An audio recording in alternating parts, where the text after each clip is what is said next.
ఈరోజు బైబిల్ మాట, యెహోవా దావీదునకు కలిగిన బాధలన్నిటినీ అతని పక్షమున జ్ఞాపకము చేసుకొనుము.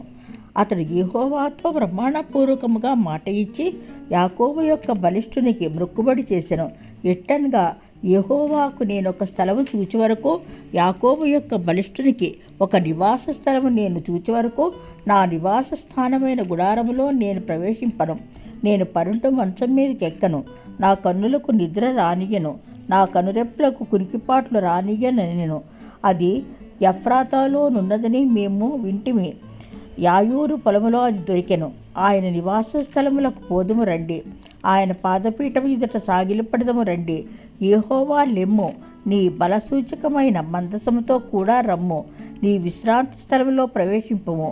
నీ యాజకులు నీతిని వస్త్రం వలె ధరించుకొందురు. నీ భక్తులు ఉత్సాహగానం చేయుదురుగాక. నీ సేవకుడైన దావీదు నిమిత్తము నీ అభిషక్తునికి విముఖుడై ఉండకము. నీ గర్భఫలమును నీ రాజ్యం మీద నేను నియమింతును. నీ కుమారులు నా నిబంధనను గైకొని ఎడల, నేను వారికి బోధించు నా శాస్త్రమును వారు అనుసరించని ఎడల, వారి కుమారులు కూడా నీ సింహాసనం మీద నిత్యము కూర్చుంతురని యెహోవా సత్యప్రమాణము దావీదుతో చేసెను. ఆయన మాట తప్పనివాడు. యెహోవా సియోనును ఏర్పరచుకొని ఉన్నాడు, తనకు నివాస స్థలముగా దాన్ని కోరుకొని ఉన్నాడు. ఇది నేను కోరిన స్థానము, ఇది నిత్యము నాకు విశ్రమ స్థానముగా నుండును. ఇక్కడనే నేను నివసించెదను. దాని ఆహారమును నేను నిండారుగా దీవించెదను. దానిలోని పేదలను ఆహారంతో తృప్తిపరచెదను. దాని యాజకులకు రక్షణను వస్త్రముగా ధరింపచేసెదను. దానిలోని భక్తులు బిగ్గరగా ఆనందగానం చేసెదరు. అక్కడ దావీదునకు కొమ్ము మొలవజేసెదను. నా అభిషక్తుని కొరకు అచ్చట ఒక దీపము సిద్ధపరిచి ఉన్నాను. అతని శత్రువులకు అవమానమును వస్త్రముగా ధరింపజేసేదను.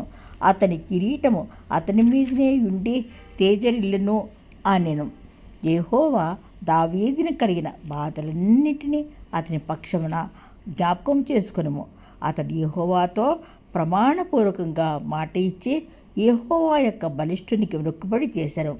యెహోవా సత్యప్రమాణం దావీదుతో చేసెను. ఆమెన్. 132వ దావీదు కీర్తన కొన్ని వచనములు.